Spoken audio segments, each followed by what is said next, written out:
ચંતેન ચંત સનાતે સનાતં જેનાથ અનંતો અગાધં બહોધં લહે જન્મહાદં કુબેરં તેયમં નમામિ નમસ્તુ શ્રીમદ કરુણા સાગર મહારાજ કી કૈવલ ધામ કી જય શ્રી અવિચલદાસ શ્રી મહારાજ કી જય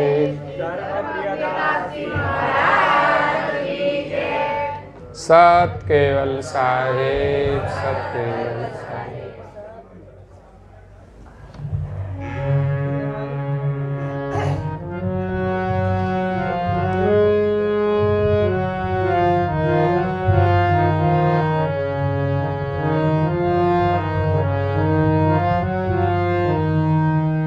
प्रथम हे दास लगो ताई गुरु तैलय तिलक तुलसी जप माल कर में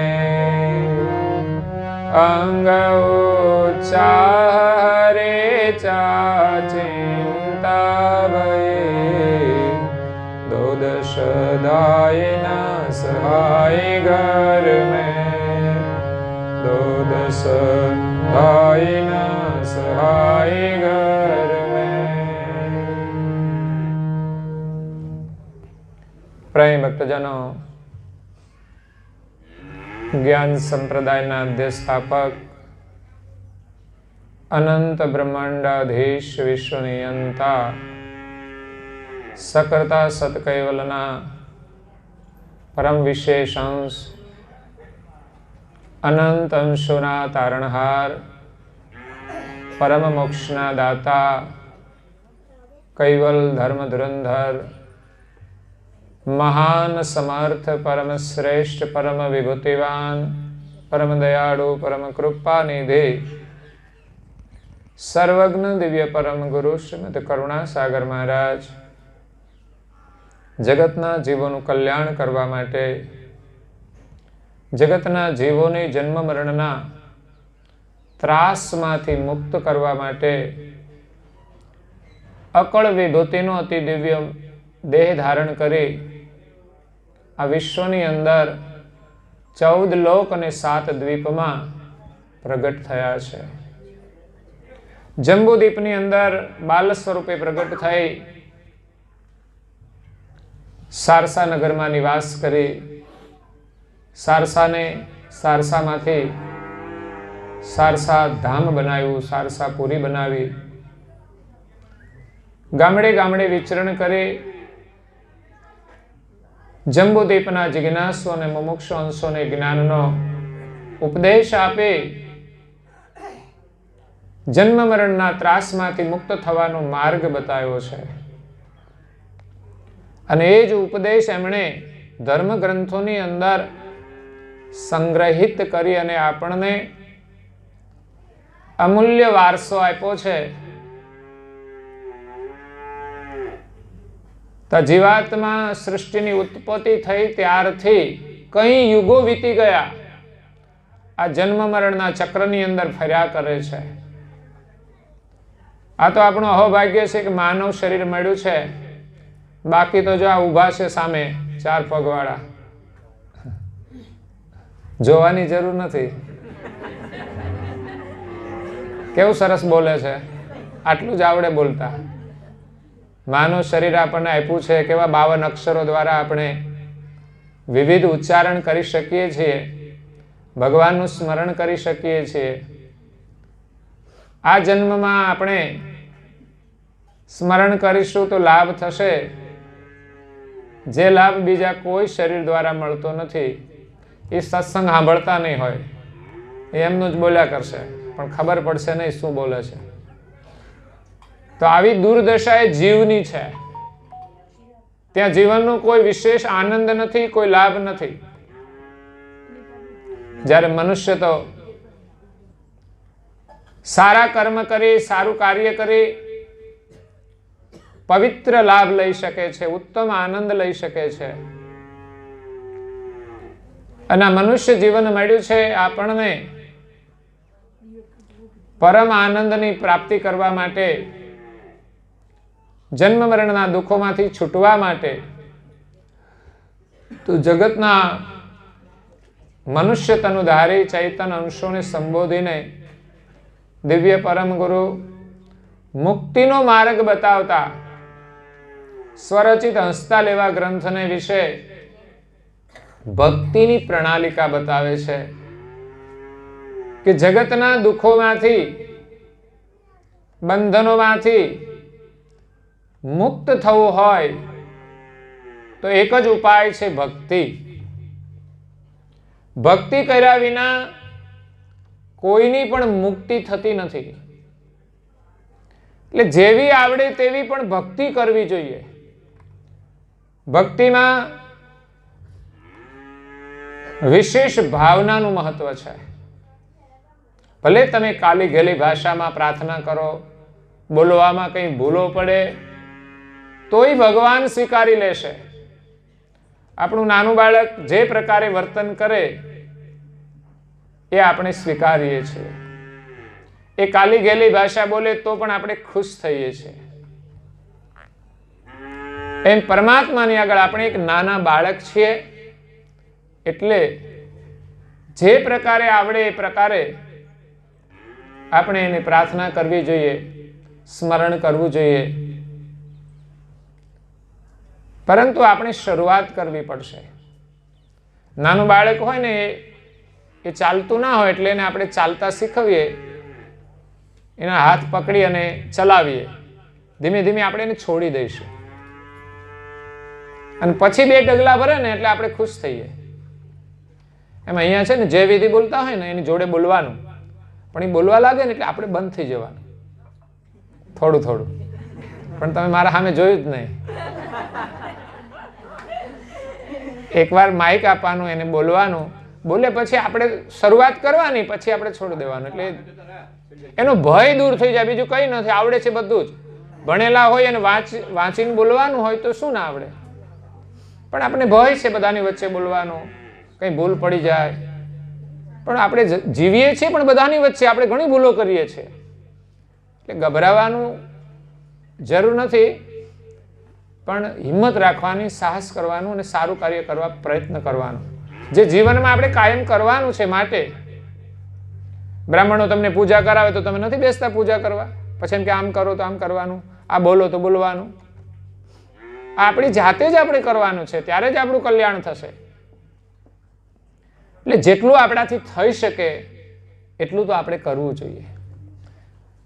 અમે એમ ના કહીએ કે તમે કથા કરો, પણ જે બોલવાનું એ તમને આવડી જાય તો ઘરે રોજ આપણે સવારે ને સાંજે જય બોલવી જોઈએ અને પરમ ગુરુના આશીર્વાદ લેવાના છે. જે મહાન પુરુષો થઈ ગયા છે એમને આપણે જય બોલવાથી એમના પ્રત્યે એક સદભાવ જાગે છે અને એમના આશીર્વાદ હંમેશા આપણા ઉપર રહે છે. અને જયની અંદર આપણો વિજય છે. સદમાર્ગે જે માર્ગે મહાપુરુષો ચાલ્યા છે એમનો આપણે જય જયકાર કરીએ છીએ કે આપની જય હો, અમે પણ આપણી પાછળ આવીએ છીએ. એટલે આપણને એક બળ મળે છે. તો આ ભક્તિનું પ્રથમ પગથિયું છે.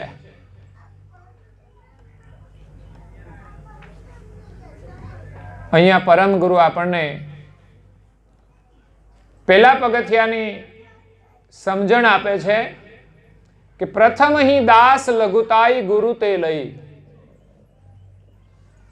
તિલક તુલસી જપમાલ કરમે. પ્રથમ શું કરવાનું? તો કે દાસ ભાવ ધારણ કરવાનો.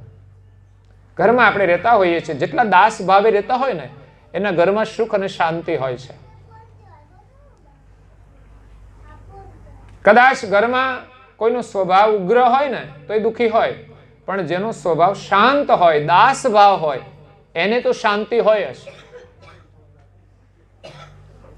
તો આવો અનુભવ આપણે પરિવારમાં કરીએ છીએ અને આ દાસ ભાવ આપણને ભક્તિથી પ્રાપ્ત થાય છે. ધર્મના સંસ્કારથી પ્રાપ્ત થાય છે. જેના માતા પિતા સંસ્કારી હોય એના બાળકો પણ સંસ્કારી હોય. એમનો સ્વભાવ શાંત હોય અને શાંત સ્વભાવની વ્યક્તિ પરિવારની અંદર બધાને સુખ અને શાંતિ આપતી હોય છે. શાંત સ્વભાવ બધાને પ્રિય હોય છે. એટલે પેલા પગથિયાની અંદર દાસ ભાવ, આપણામાં વિનમ્રતા હોવી જોઈએ. બોલવામાં, વ્યવહારમાં, કામકાજમાં વિનમ્રતા. વિવેક, વિવેક એટલે જે કોઈ કાર્ય કરીએ એ યોગ્ય રીતે કરીએ. વિવેકપૂર્ણ. જીવનમાં વિવેકની મહત્વતા છે. જેટલું કાર્ય આપણે વિવેકથી કરીશું એટલું સારું થશે. ઘણા લોકો બોલે તો બહુ વિવેકપૂર્વક બોલતા હોય છે, સભ્યતાથી બોલતા હોય છે, વિનમ્રતાથી બોલતા હોય છે, આવેશ વિના બોલતા હોય છે. એમ દરેક કાર્યની અંદર વિવેક બહુ જરૂરી છે. ખાવાનું હોય તો પણ વિવેક. પણ આપણે ભૂલી જઈએ છીએ, ન ખાવાનું ખાવા માંડીએ છીએ. ત્યાં વિવેક નથી. શું ખાવું જોઈએ, શું ન ખાવું જોઈએ, એ વિવેક આપણને ભક્તિથી પ્રાપ્ત થાય છે, ધર્મથી પ્રાપ્ત થાય છે. જો ખાવામાં વિવેક ચૂક્યા તો સમજવાનું બધામાં વિવેક ચૂકી જઈશું. પછી બોલવામાં પણ વિવેક રહેશે. એટલે કચરો ખાવાનું છોડી જ દેવાનું. પીવાનું તો નહીં જ. હવે શરૂ થયું છે. સુખી સંપન્ન લોકો, ભણેલા લોકો પાર્ટીઓ કરે તો કેવી? પીવાની પાર્ટી. પણ જીવન બરબાદ થઈ જવાનું. દેખાવ માટે બધું કરતા હોય છે, પરંતુ એનાથી જીવનમાં કોઈ લાભ થવાનો નથી. મળેલી સંપત્તિ જતી રહેશે અને સાથે સાથે સંસ્કારો પણ જતા રહેશે. છેવટે ઘરમાં લડાઈ ઝઘડા અને મહાભારત શરૂ થઈ જશે. આપણે મહાભારતમાંથી મહાન ભારત બનાવવાનું છે. મહાભારત નહીં. ઝઘડા થાય અને મહાભારત કહે છે. મહાયુદ્ધ થયું અને મહાભારતનું યુદ્ધ કહેવાય છે. એ પુસ્તકનું નામ મહાભારત.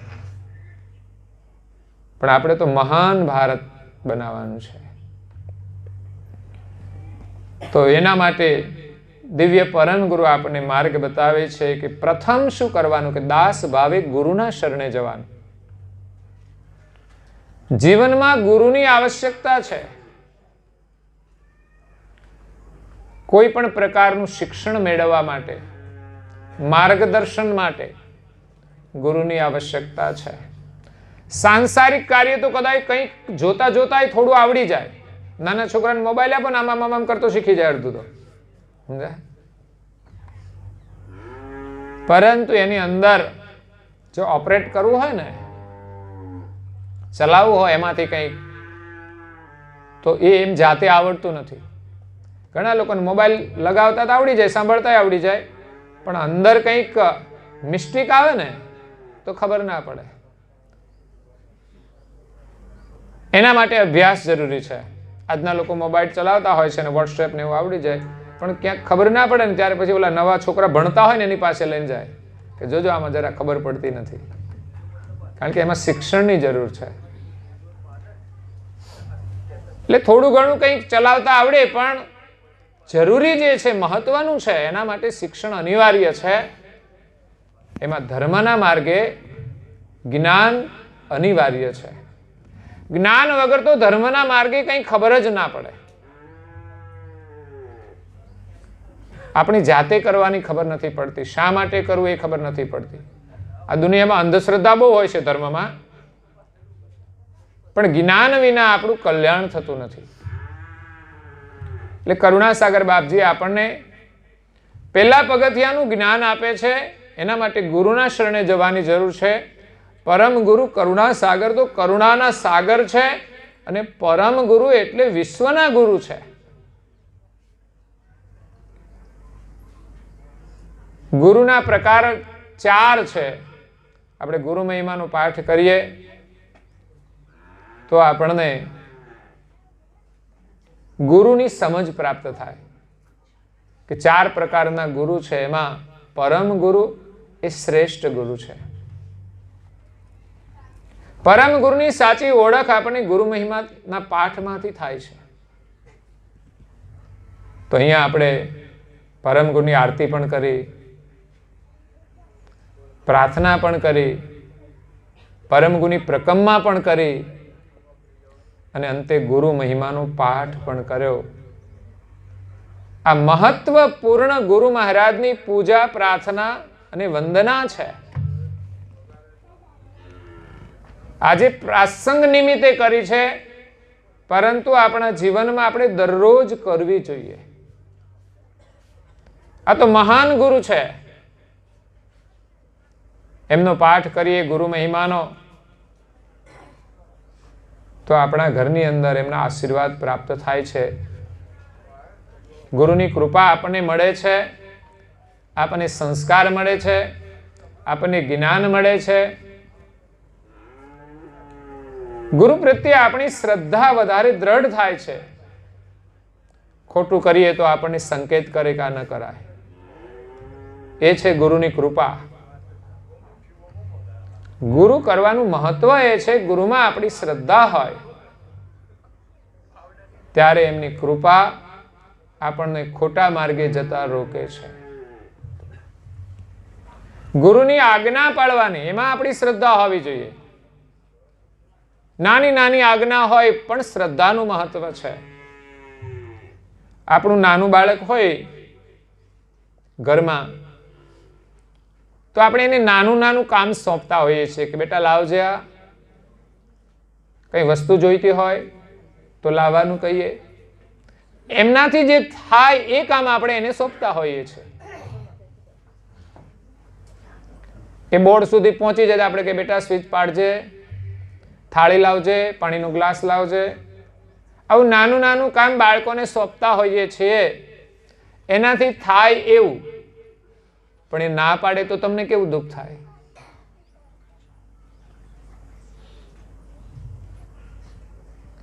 એવી રીતે પરમ ગુરુની નાની આજ્ઞા છે, એ આપણે પાડીએ તો એ પ્રસન્ન થાય છે. અને કાર્ય કરવાથી આપણને કાર્યનું જ્ઞાન થાય છે, આપણામાં સમજણનો વિકાસ થાય છે, આપણી કાર્યક્ષમતા વધે છે. માણસ બેસી રહે તો કશું આવડતું નથી, કશો લાભ મળતો નથી. એમ ધર્મની નાની નાની ક્રિયાઓ કરવાથી આપણામાં ધર્મની ભાવના વધે છે અને ગુરુ મહારાજની જે આજ્ઞાઓ છે એ પાળવાથી ગુરુ મહારાજના આશીર્વાદ મળે છે. એટલે પ્રથમ તો ગુરુના શરણે જવું જોઈએ, એમના પ્રત્યે શ્રદ્ધા હોવી જોઈએ, એમના વચનોમાં વિશ્વાસ હોવો જોઈએ અને એમની આજ્ઞામાં આપણી નિષ્ઠા હોવી જોઈએ. તો ગુરુના શરણે જવાથી આપણને એક ગુરુ દીક્ષામાં મંત્ર મળે છે. ગુરુના શરણે જવું એટલે ગુરુ દીક્ષા આપે તો આપણી હિન્દુ પરંપરા અનુસાર કંઠી બાંધી અને મંત્ર દીક્ષા આપે છે. એ મંત્ર આપણા માટે મહત્વનો હોય છે.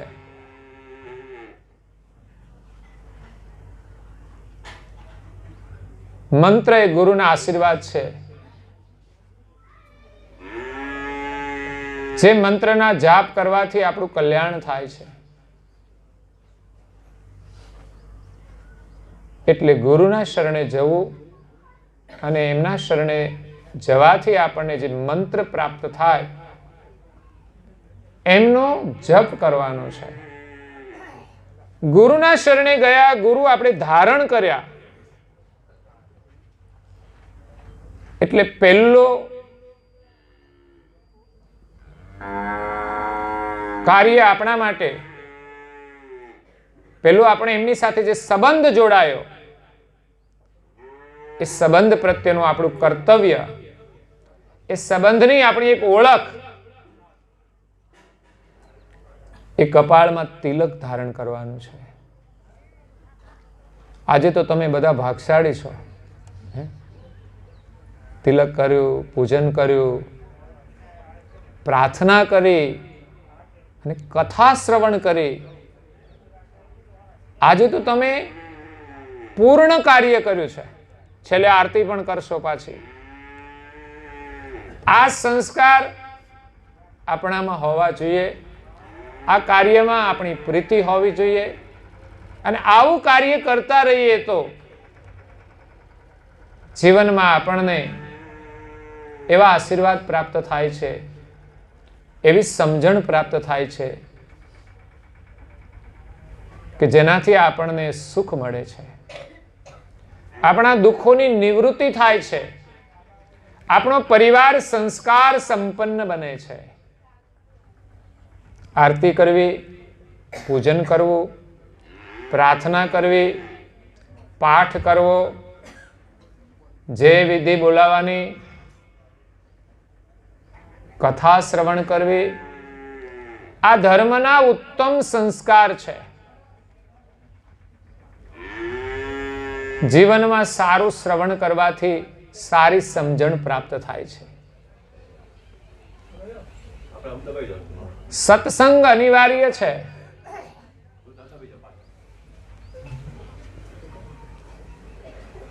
સત્સંગથી આપણા જીવનમાં પરિવર્તન આવે છે, સુધારો થાય છે. સત્સંગ આપણને સારા વિચાર આપે છે. અને આપણા જીવનમાં સુખ અને દુઃખનો આધાર આપણા વિચાર ઉપર હોય છે. જો આપણી પાસે સારા વિચાર હશે તો દુઃખ પણ આપણને સુખરૂપ બની જશે. અને માણસની પાસે સારા વિચાર ન હોય તો સુખ પણ એના માટે દુઃખરૂપ બની જાય છે. એ સુખને પણ પચાવી શકતા નથી, એ સુખનો આનંદ લઈ શકતા નથી. ઘરમાં સંસ્કારી પત્ની હોય, પરંતુ ભાઈને આદત પડી ગઈ હોય પીવાની, એમની પાસે સારા વિચાર નથી, તો સુખ આપનારી પત્ની પણ એના માટે દુઃખરૂપ થઈ જશે. એને પણ એ પરેશાન કરશે. એટલે સત્સંગ દ્વારા આપણને સારા વિચાર પ્રાપ્ત થાય છે.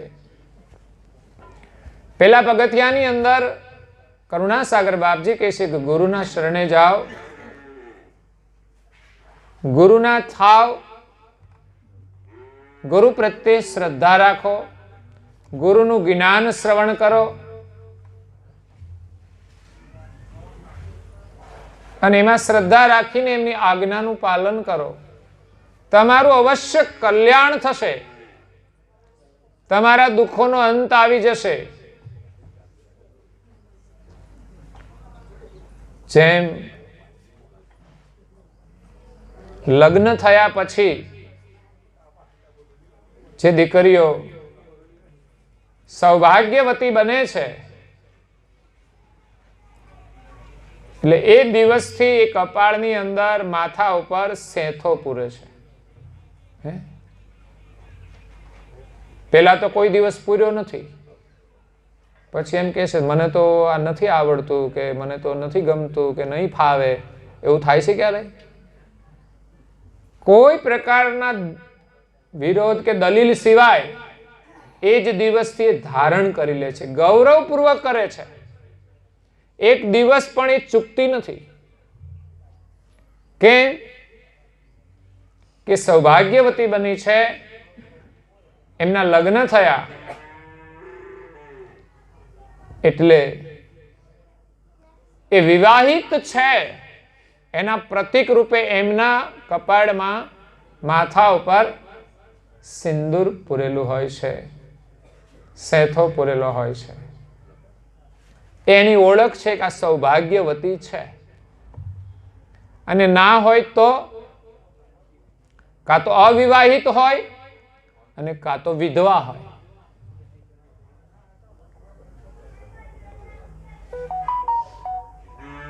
એટલે માથાનો સેથો એની ઓળખ આપે છે કે આ સ્ત્રી ઉપર એમના પતિ છે, વિવાહિત છે ને એમના ઉપર પતિ છે. એમ કપાળમાં જો તિલક હોય કે આપણામાંથી ગુરુ છે, એનું એ તિલક છે, તો અવશ્ય કરવું જોઈએ. આપણા માથે ધણી છે, ગુરુ છે, મતલબ આપણા માથે સર્જનહાર છે. ગુરુ આપણને સર્જનહારની ઓળખ કરાવે છે અને એમનું તિલક છે, એમનું લક્ષ્ય છે. એમને પ્રાપ્ત કરવા માટે આપણે કપાળમાં તિલક ધારણ કરવું જોઈએ. જેણે જે ગુરુની દીક્ષા લીધી હોય, જેનો જે મંત્ર હોય, એનું જે તિલક હોય એ ધારણ કરવું જોઈએ. એ છે ગુરુ ભક્તિ. અને શરૂઆત છે, નાનકડો નિયમ છે પણ બહુ મહત્વનો છે. ભાલ તિલક કપાળની અંદર જે પ્રકૃતિનું સ્થાન છે, જ્યાં પ્રકૃતિનો વાસ છે, દેવી તત્વોમાં પ્રકૃતિનો વાસ છે, પ્રકૃતિ સંચળ છે, જે આપણા મનને પણ સંચળ બનાવે છે. એ પ્રકૃતિ ઉપર તિલક કરવાથી આપણી પ્રકૃતિ શાંત થાય, સાત્વિક બને.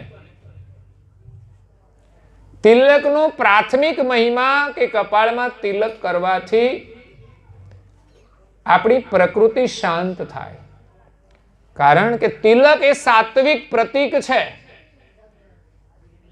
જો તમે ચાંદલા ફેશનના કરો તો એ રજોગુણી તિલક કહેવાય.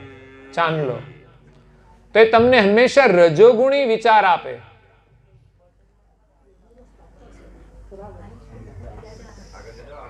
જો તમે કપાળમાં સાત્વિક તિલક ધારણ કરો કંકુ ચંદનથી, તો હંમેશા તમને સાત્વિક પ્રેરણા કરે છે, સાત્વિક વિચાર આપે છે, તમારું મન શાંત થાય છે. એટલે આ કોઈ સાધારણ સંસ્કાર નથી, પરંતુ આપણે કોઈ ચિંતા કરતા નથી, ન કરવાની કે ન આપણા બાળકોને કરાવવાની. પરંતુ ઘણા પરિવારોમાં એવા લોકો જાગૃત હોય છે કે વડીલો પણ કરતા હોય છે અને નાના બાળકોને પણ એને ન આવડે તો એ સ્વયં જાતે કરી આપતા હોય છે. જેમ આજે મેં તમને કરી આપ્યું. તમે નાના બાળકો છો એટલે તમને આવડતું નથી, ત્યાં સુધી તમે બાળકો છો. બાળકની જેમ શરૂઆત કરવાની. આ કંઈ અઘરું નથી, જેમ સરળતાથી થઈ જાય. ઘણા સળીથી કરે એક્ઝેક્ટ, પણ આપણે એવી ચિંતા નહીં, તમે એમ જ કરી દો ને તોય થઈ જાય. તિલક કરવાનું મહત્વ છે, આજ્ઞા પાળવાનું મહત્વ છે. જેમની આપણે આજ્ઞા પાડીએ છીએ એ પ્રસન્ન થાય છે. પત્ની પતિની આજ્ઞા પાળે છે તો પતિ હંમેશા ખુશ રહે છે, પણ ન પાળે તો અકળાઈ જાય, ગુસ્સામાં આવી જાય. અને બીજું કારણ, જે કચરો ખાય છે ને એના કારણે વધારે ગુસ્સો આવે છે. જો પત્ની આજ્ઞા ન પાડે તો તમને ગુસ્સો આવે છે, તો પત્ની એમ કે તમે આ મસાલો છોડી દો, તમારી પણ આજ્ઞા પાડવી જોઈએ ને. છે એવો કોઈ પતિ પત્નીની આજ્ઞા પાડે એવો? એમણે કહ્યું હોય ને તમે આ મસાલો મૂકી દો અને મૂકી દે એવો કોઈ છે સુરવીર?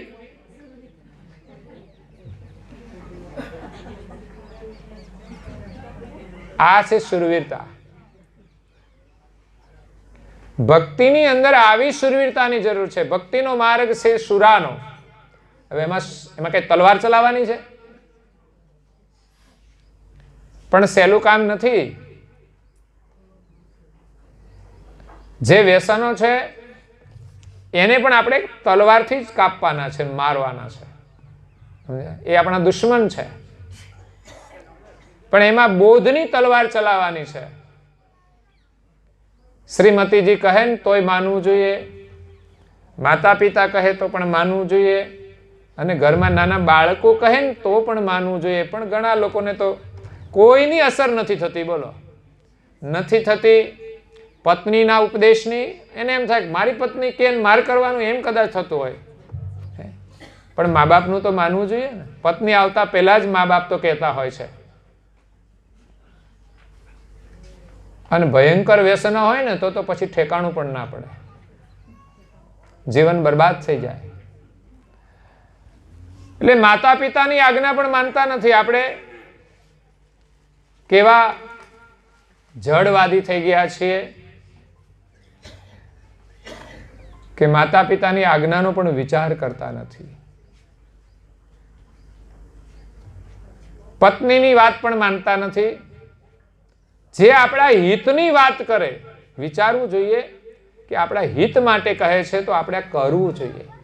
પણ વિચારતા જ નથી. કોઈ આપણને કહે છે એ વાતનો વિચાર જ નથી કરતા કે અમને કેવા પાછળ એમનો કેવો ભાવ છે. આપણે મહત્વ આપીએ છીએ કે બસ માર ખાવાનું એટલે ખાવાનું.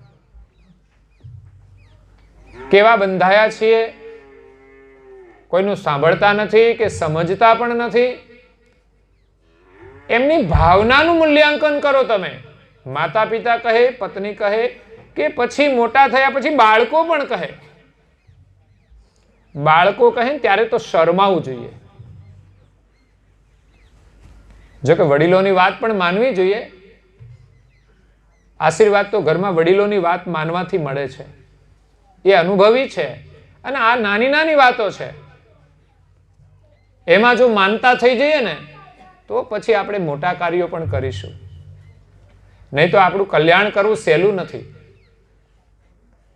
જો આપણે આવી નાની નાની વાતો નહીં માનીએ અને નહીં સમજીએ તો કલ્યાણના માર્ગે ચાલી શકીશું નહીં. ધર્મના માર્ગે તો ચાલવાનું ઘણું અઘરું કામ છે. પરંતુ જે લોકો આજ્ઞા માને છે, વિશ્વાસ છે, એના માટે સહેલું છે.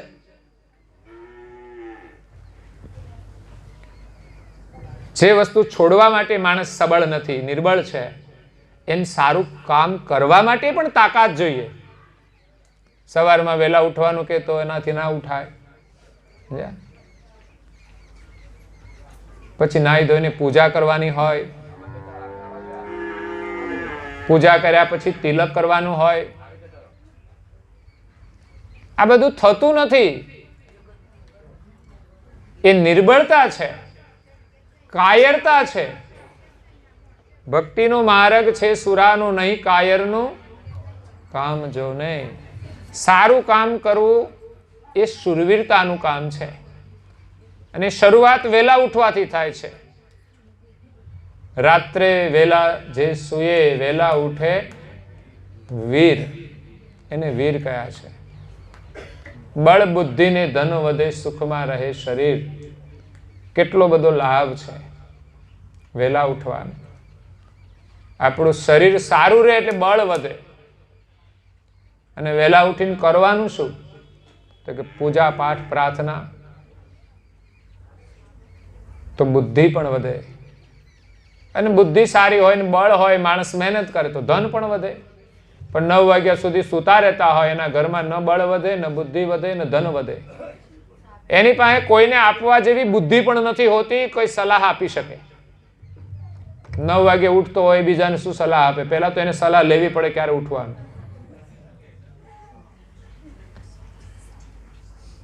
એટલે વહેલા ઉઠવાના ગુણ છે.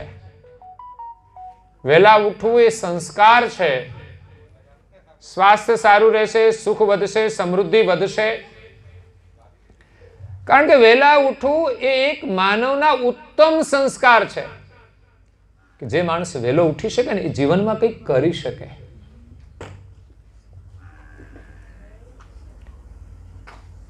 ઘરમાં સૂર્યોદય પછી કોઈ સૂવું ના જોઈએ. સિવાય કોઈ નાનું બાળક જે ભણવા ન જતું હોય ત્યાં સુધી, ભણવા જાય એટલે એને પણ વહેલું ઉઠવું પડે. એને ઊંઘવું હોય તો પણ આપણે ઉઠાડીએ છીએ. જ્યારે ઘણા તો ઘરમાં યુવાનીમાં પણ મોડા સુધી ઊંઘતા હોય, પ્રૌઢ થઈ જાય તો પણ મોડા ઊંઘતા હોય. એ કુસંસ્કાર છે.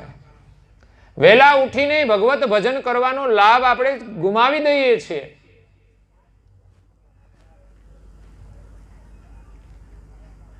એટલે વહેલા ઉઠીને સારું પુસ્તક વાંચીએ, તમારો આખો દિવસ સફળ થઈ જશે. સારા વિચાર મળી જશે તો સમજવાનું તમારો દિવસ સફળ થઈ જશે. એટલે વહેલા ઉઠવાના લાભ છે. વહેલા ઉઠીને પૂજા કરવાની છે, પૂજન કરીને તિલક કરવાનું, જે આજે તમને લાભ મળી ગયો. એક સાથે પરિવારના દરેક સભ્યમાં એક સરખા સંસ્કાર હોય, એક સમાન વિચાર હોય તો પરિવારની અંદર એકતા રહે છે, સંપ રહે છે. અને સંપ અને એકતા હોય ત્યાં સુખ અને શાંતિ હોય જ. એટલે ધાર્મિક ક્રિયા છે દરેક વ્યક્તિ કરે. પૂજન પણ દરેક લોકો કરે, તિલક પણ કરે, પ્રાર્થના પણ કરે. તો ખરેખર પરિવારની અંદર સુખ અને સમૃદ્ધિ આવશે.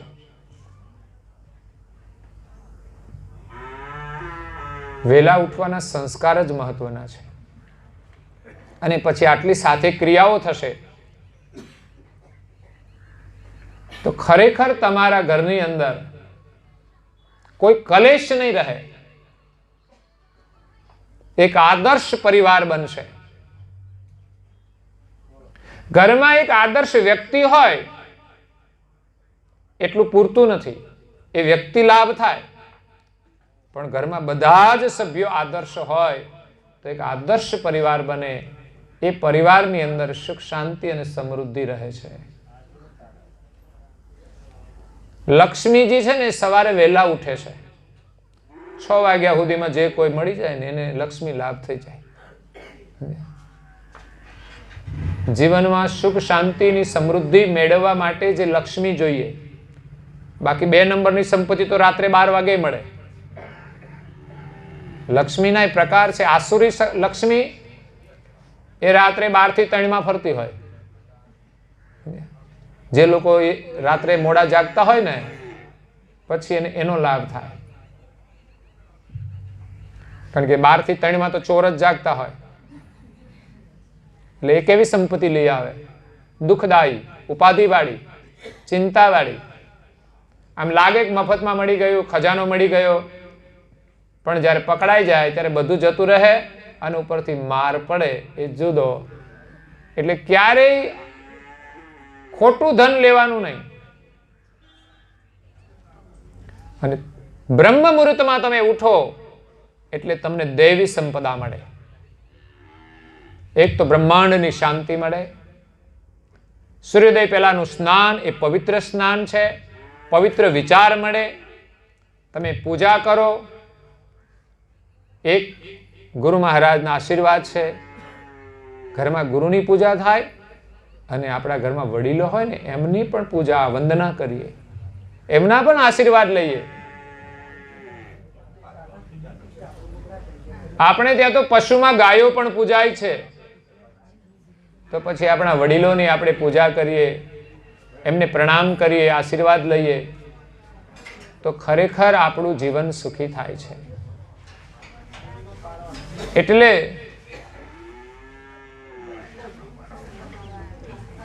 વહેલા ઉઠવાના સંસ્કાર, પૂજન કરવાનું, પ્રાર્થના કરવાની અને સારા પુસ્તકનું અધ્યયન દરેક વ્યક્તિએ ઘરમાં કરવું જોઈએ.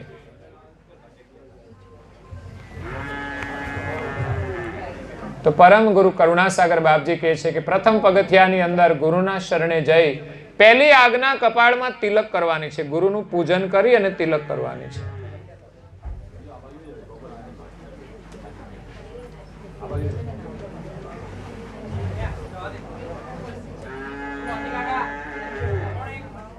આ એક ગૌરવપૂર્વક કરવાનું છે. તિલક કરવાથી આપણી વૃત્તિ ઉર્ધ્વગામી બને છે. પરમાત્મા તરફ આપણી દ્રષ્ટિ હંમેશા રહે છે, એનું સ્મરણ હંમેશા થાય છે. તિલક આપણને હંમેશા ગુરુ મહારાજની યાદ કરાવે છે. કારણ કે તિલક એ ગુરુનું પ્રતીક છે, માલિકનું પ્રતીક છે. એટલે અવશ્ય તિલક ધારણ કરવું જોઈએ. તિલક એક સંસ્કાર છે. ઘરમાં બધા સભ્યો જો કરે ને તો તમે એકબીજાની સામે જોશો, એના દર્શન થશે તમને. તિલક એ દર્શનીય બની જાય છે. કોઈ વ્યક્તિના કપાળમાં તિલક કર્યું હોય ને તો એને આપણે દર્શન કરીએ, બાકી તો એના ચહેરા જોવાના.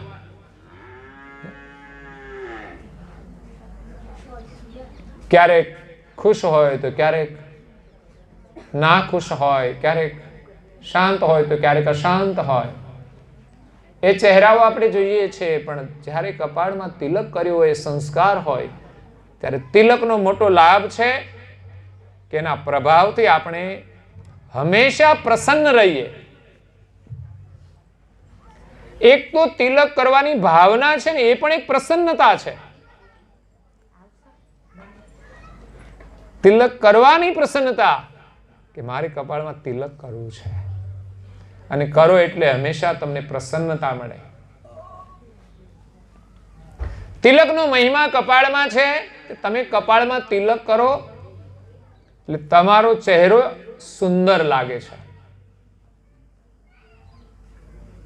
તિલકની સુંદરતા. બાકી તો આપણી સુંદરતા તો બ્યુટી પાર્લરમાં હોય છે. આપણે એમ માનીએ કે બ્યુટી પાર્લરમાં જાય ને ફેશનમાં વાળ બાંધે અને બધું કરે, એ નેણ આમ તેમ કરે ને ફેશિયલ કરે ને ત્યારે સુંદર લાગે. પણ તિલક કરો એટલે બ્યુટી પાર્લરમાં ગયા સિવાય પણ તમે ખુશ રહી શકો છો. નહીં તો ઘણા લોકો બ્યુટી પાર્લરમાં જાય પણ મોઢું ચડાવેલું રાખે તો એ સુંદર ના દેખાય. સુંદરતા હાસ્યની અંદર છે, પ્રસન્નતામાં છે. તમે સદાય હસતા રહો, પ્રસન્ન રહો. એના જેવી સુંદરતા રૂપમાં પણ નથી. રૂપ હોય પણ તમારું મોઢું ચડેલું હોય ને તમારો ફોટો પાડે ને બિલકુલ સારું ના આવે. ફોટોગ્રાફર ફોટો પાડે ને ત્યારે તમને એમ કે હસો, જરા હસો, અને ફોટો પાડે ને તો સ્માઇલ વાળો ફોટો એ સુંદર આવે. અને ઘરમાં છે ને જે હસતું હોય ને એ જ વ્યક્તિ બધાને ગમે છે. એ જ સુંદરતા સાચી છે કે જે હસતું રહે બધાની સાથે, પ્રસન્ન રહે. એટલે આપણે જે સુંદરતા માનીએ છીએ, બહારની ચામડીની સુંદરતા હોય કે કપડાની સુંદરતા હોય કે મેકઅપની સુંદરતા હોય કે ફેશનની સુંદરતા હોય, એનું એટલું મહત્વ નથી. જો વ્યક્તિનો સ્વભાવ સુંદર ન હોય તો આમાંની કોઈ વસ્તુ એને સુંદર બનાવી શકતી નથી. એનાથી કોઈના ઉપર પ્રભાવ પણ પડતો નથી. વ્યક્તિ લોકોને ગમે છે ને તો એનો સ્વભાવ સુંદર હોવો જોઈએ. અને ભાલ તિલક એ આપણને એ ધાર્મિક સુંદરતા આપે છે. તિલકના સંસ્કાર હોય, એમની પાસે સારા વિચાર હોય, એ વ્યક્તિ બધાની સાથે પ્રસન્નતાથી રહી શકે છે. બહેનો વિશેષ ચાંદલા પણ કરતા હોય છે, એમના સંસ્કાર છે આપણી સંસ્કૃતિમાં. એટલે બહેનોની અંદર વિશેષ વિનમ્રતા હોય છે, આધીન ભાવ હોય છે. એ પતિને આધીન રહીને જીવે છે. હવે નવી ફેશન આવી છે, ચાંદલો બાંડલો નહીં કરવાનો, કાનમાં કશું નહીં પહેરવાનું, નાકમાં કશું નહીં પહેરવાનું. એ પછી આધીન ના રહે, એ બોસ થઈને આવે, કલેક્ટર આવે ઘરમાં પછી.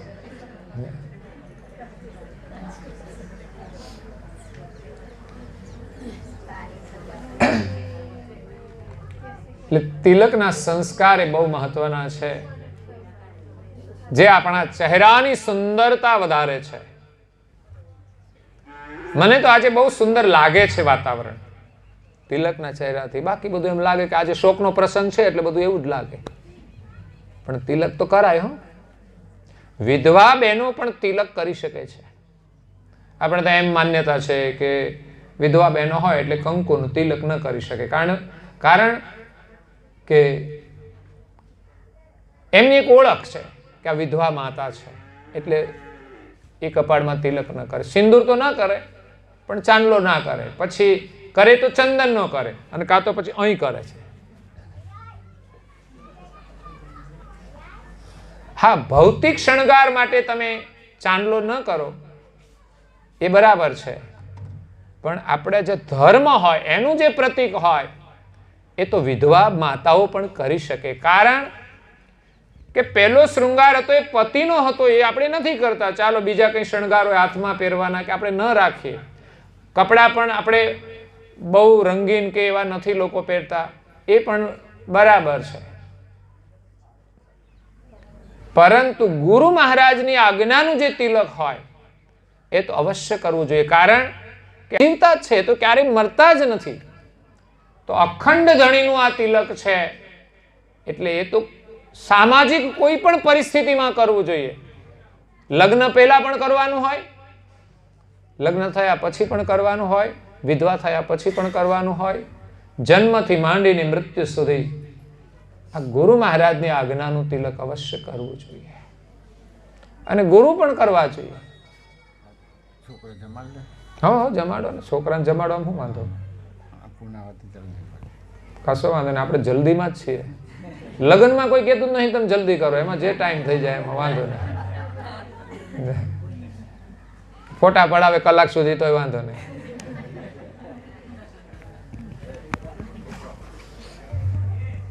તિલક તુલસી જપમાલ કરમે. એક તિલક કરવાનું, પૂજન કર્યા પછી પૂજન ચંદનથી, દેવનું પૂજન ચંદનથી થાય, માતાજીનું પૂજન કંકુથી થાય. એટલે આપણે તો કંકુ ચંદન બે વસ્તુ છે તિલકમાં. એટલે પૂજન કરી અને કપાળમાં ને એ બધું બહુ બગાડવાનું નહીં, આપણે ચરણમાં જ પૂજન કરવાનું. કારણ કે ચહેરો છે ને આપણે આખો ચંદન કરીને બગાડી નાખે. તિલક કરવાનું હોય પૂજામાં, પણ આપણે તો ફોટામાં હોય જ છે, એટલે કપાળને બહુ નથી બગાડવાનું. કારણ કે આખા ચહેરા ઉપર પછી તો આપણે ચંદન કરી દઈએ. એટલે ચરણની પૂજા કરવાની, અને એ પ્રસાદી કહેવાય. પૂજન કર્યું એ ચંદન, અને એ આપણા શિર ઉપર ધારણ કરવાની છે. એટલે સંસ્કારથી આપણને સારા વિચારો આવશે. એમના ચરણમાં જે રજ છે એ આપણા શિર ઉપર આપણે ધારણ કરીએ તો આપણે ગુરુ મહારાજ પાસે એમના ચરણની રજ બનવાનું છે, એમના ચરણમાં નિવાસ કરવાનો છે, અને એમના આશીર્વાદ લેવાના છે. એટલે તિલક તુલસી જપમાલ કરમે. એક તો તિલક કરવાનું, જે આપણને આપણા સ્વરૂપની ઓળખ આપે છે. આપણું જે સ્વરૂપ છે ચૈતન આત્મ સ્વરૂપ, એ ભાલ તિલક ગતિવાળું છે, અણિઅગ્ર ગતિવાળું છે. એ તિલક કરવાથી આપણામાં અણિઅગ્રતા આવે છે, એકાગ્રતા આવે છે. ભાલ તિલકનો લાભ છે આપણામાં એકાગ્રતા આવે. અને એકાગ્રતા એ કોઈ પણ ક્ષેત્રમાં સફળતાની ચાવી છે. સાધના કરો તો પણ એકાગ્રતા જોઈએ, ગાડી ચલાવો તો પણ એકાગ્રતા જોઈએ, રસોઈ બનાવો તો પણ એકાગ્રતા જોઈએ. ધ્યાન ન રાખો ને તો મીઠું નાખ્યું કે ના નાખ્યું કઈ ખબર ના પડે. બીજા કઈ વિચાર ફરતા હોય ને તો અહીં શું થયું કઈ ખબર પડે. એટલે દરેક કાર્યમાં એકાગ્રતા જરૂરી છે. ચાલવું હોય તો પણ એકાગ્રતા જોઈએ. આ તો આપણે ચાલવાનો અભ્યાસ થઈ ગયો છે એટલે વાંધો ના આવે, દોડીએ તો પણ નાનું બાળક ચાલતું હોય ને એ વિચારી વિચારીને ચાલતું હોય, બેલેન્સ રાખીને ચાલતું હોય. એકાગ્રતાનો મતલબ બેલેન્સ. અને ઘરમાં પણ બેલેન્સની જરૂર હોય છે, બહુ જ જરૂર છે કે નહીં બેલેન્સની. બધા જ સભ્યો હળી મળીને રહે એનું નામ બેલેન્સ છે. અને ઘરમાં ખાતામાં પણ બેલેન્સ જોઈએ ને. મોબાઈલમાં બેલેન્સ જોઈએ, બેંકોમાં પણ બેલેન્સ જોઈએ, તો આપણે સુખી થઈએ. એટલે બેલેન્સ મહત્વનું છે.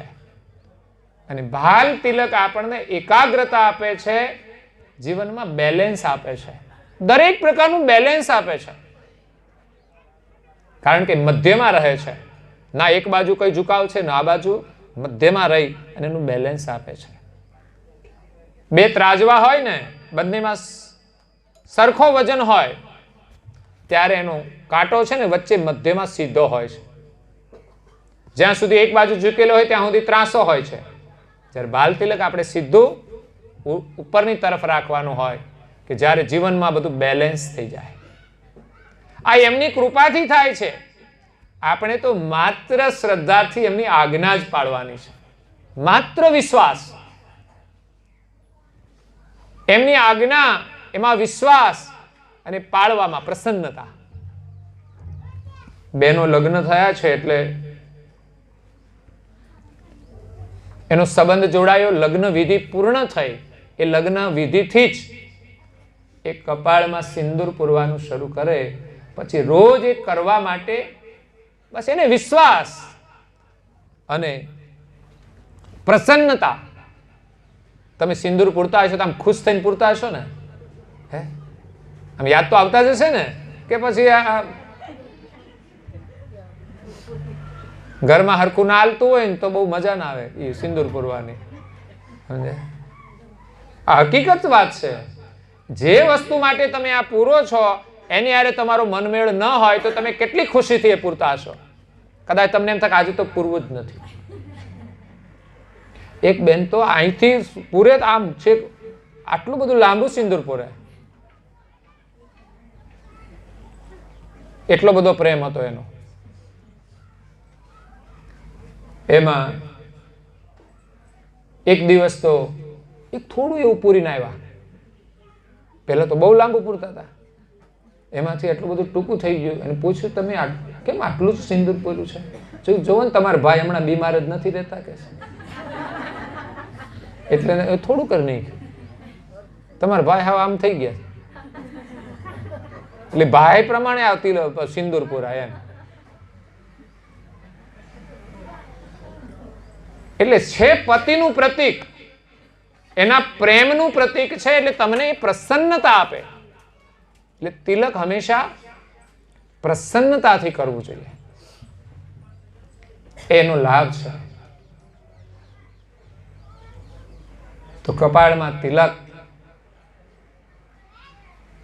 અને બીજું મંત્રની માળા, ગુરુ જે મંત્ર આપે ને એની માળા.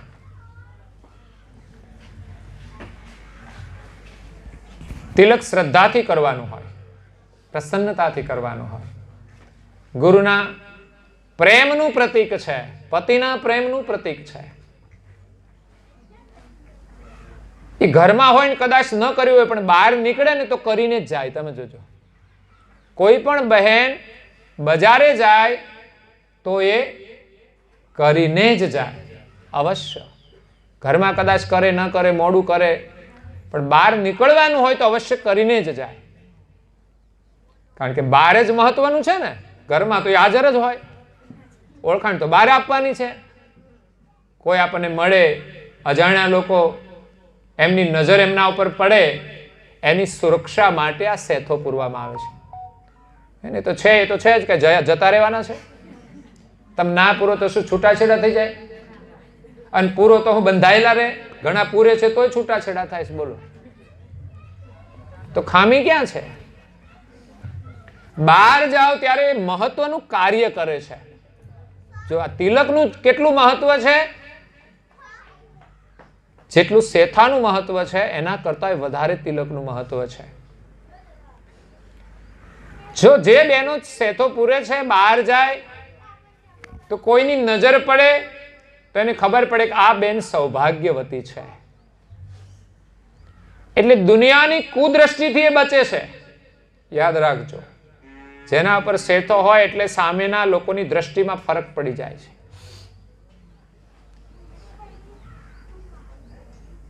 એટલે એમની દ્રષ્ટિ ત્યાંથી પાછી વળી જાય. નહીં તો કોઈની વિકારી દ્રષ્ટિના શિકાર બની જાય.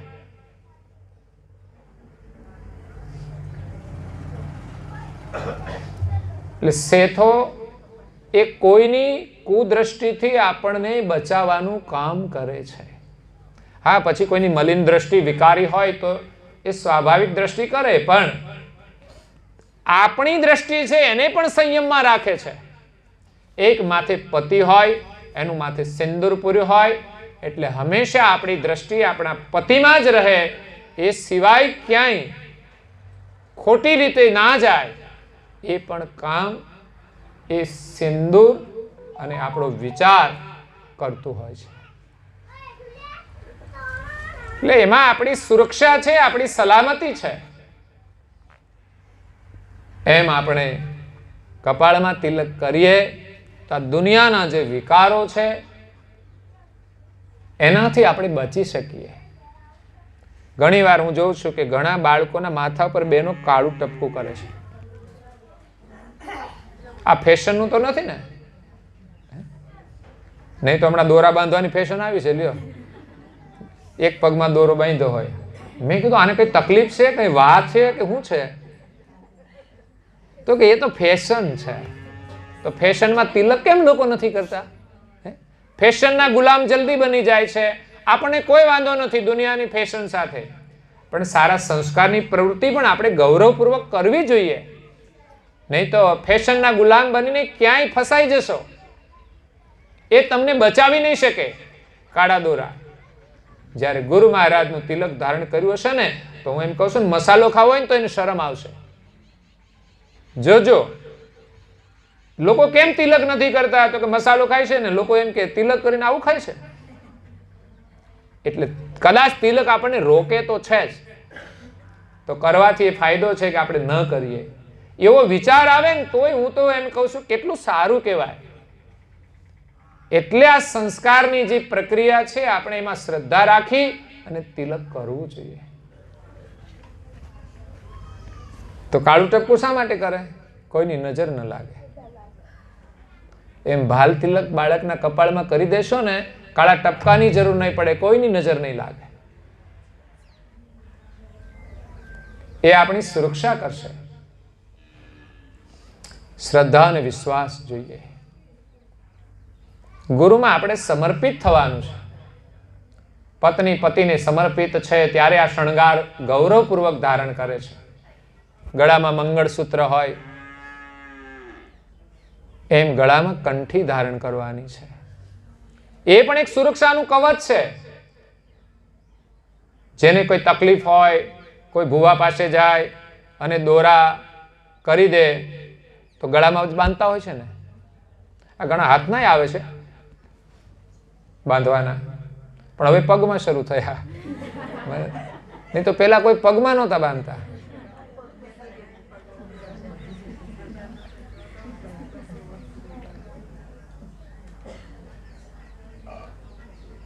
એ બહાર નીકળે ત્યારે મોઢા બાંધી દે, એ તો સારું છે પાછું. એ લાભવાળું છે. શું કામ મોઢું બાંધીને જાય ને? શા માટે બાંધે છે ખબર નહીં. લોકો એમ કે ફેશન છે કે શું છે, હજુ મને ખબર નહીં પડી. પણ કોરોના આવ્યો ત્યારે એમ થયું કે આ લોકો સારું બાંધે છે, સારું છે, આ લાભ છે એના માટે. એટલે બહારનું જે પ્રદૂષિત હવા છે એ ખરેખર નાક આડું બાંધવાથી સારું છે. બાકી તો મુસ્લિમ પરંપરા પણ છે બહેનોમાં આંખો ખુલ્લી રાખીને બાકીનું ઢાંકવાની. એટલે એમ ઢાંકેલું રાખે એ સારું. એવી ફેશનો નીકળે તોય વાંધો નથી. પણ પાછું ઘરે આવીને બોલવામાં પાછું આમ રાખવાનું આડું. હો, બોલવામાં પડદો રાખવાનો, મર્યાદા રાખવાની. નહીં તો બહાર નીકળે ત્યારે મોઢા બાંધીને નીકળે ને ઘરમાં બોલે ત્યારે કઈ મર્યાદા જ ના હોય તો શું કામનું છે? એટલે ગળામાં કંઠી જેમ ભુવા મંત્રીને દોરો આપે છે, કામ કરતા હોય એનું એમના જે કાર્ય હોય એ પ્રમાણે, તો ગુરુ મહારાજની કંઠી પણ તમે શ્રદ્ધાથી બાંધો અમર મંત્રનો જપથી, અને તમે મંત્રનો જપ કરો તો ચોક્કસ તમારું રક્ષણ કરે. પતિવ્રતા સ્ત્રી હોય એમના આ શણગાર મંગળસૂત્ર, કપાળમાં સેતો, એમ જેમણે ગુરુ કર્યા છે અને ગુરુ ધર્મ પાડે છે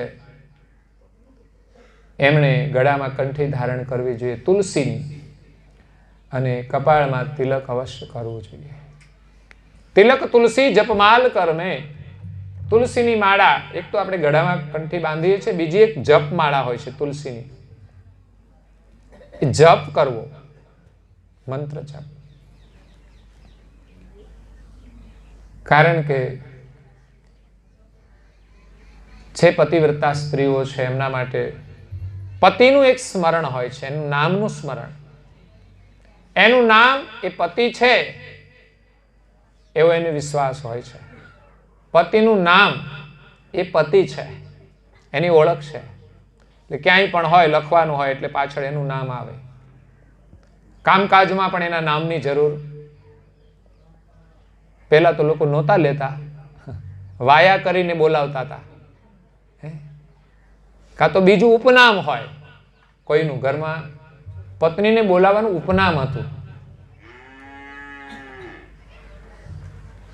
છોકરીનું નામ પાડ્યું હોય ને એ નામે એને બોલાવતા. કાં તો ટીણિયાના પપ્પા તો કે છે, પણ હવે ગયું, હવે નામથી બધો વ્યવહાર ચાલે છે. પણ નામમાં તો ઘણી વાર અમે બહેનોને જોયા છે, ક્યારેક અકળાયેલી હોય ને એમના પ્રત્યે, ત્યારે તું પણ કહી દે. અત્યારના છોકરા મમ્મીને તો તું કે જ છે, એ પણ વિવેક નથી રહ્યો. આ મમ્મીની અંદર માં પ્રત્યેનો વિવેક નથી. મમ્મી શબ્દ ભલે આધુનિક છે, વર્તમાન સમયનો, પણ એમાં વિવેક નથી. તું, મમ્મી તું ક્યાં ગઈ હતી? બાની અંદર તમે હતું, માતાની અંદર તમે હતું, તમે જ કહેવાય. તું શબ્દ તો માતા માટે તો અપમાનજનક કહેવાય, અવિવેક કહેવાય. પણ આપણે સ્વીકારી લીધો, મમ્મીને તું જ કહેવાય. અને પછી મમ્મીનું કઈ માનવાનું હોય? તું નું થોડું માનવાનું હોય, તમે નું માનવાનું હોય. તું કે ને જેને, એ એના કરતા નાનું હોય એટલે એને આનું માનવું પડે. છોકરા કહે ને એમ કરવું પડે એને. મોટા થઈ જાય તો પણ. નાના હોય ત્યારે તો આપણે સ્વાભાવિક કરીએ, પણ મોટા થયા પછી પણ એ આપણું માનતા અને આપણે એનું માનીએ છીએ. આ સંસ્કાર છે આ ભાષાના, અંગ્રેજી ભાષાના. ડેડી અને મોમ. મોમ આમ તો બોલે તો ફૂટે બોમ્બ. મોમ.